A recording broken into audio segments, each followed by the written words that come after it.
name is Aya Valdez, your Miss Universe Philippines from Lon. Please support the Busan Cafe here in San Juan. Like street foods, mahilig din po ba kayo sa Yes. street foods? Oo. Ano pong mga Kwek-kwek. madalas na?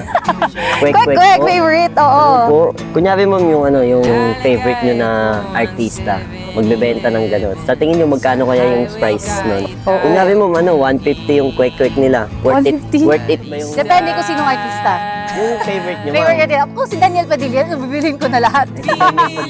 Bale si ano ma'am, si Neneng B. Kilala niyo po ba si Oo, Neneng? actually nakita ko siya sa restaurant, nakasabay namin siya kumain. Pakabait na bata. Si ano po, si Haring, kilala niyo po ba? Sino yun? Yung kumanta ng girl. Alam ko naman na sexy ka. Ay, hindi ko pa tayo. Pero Malano yung po, kanta niya na ko sa TikTok. malano po kasi magkasama po sila ngayon sa ano. Quiapo. Ang benta niyo naman po, chicken pastel.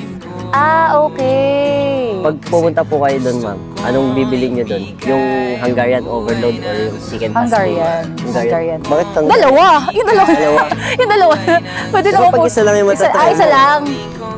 Gusto matry yung pastil din.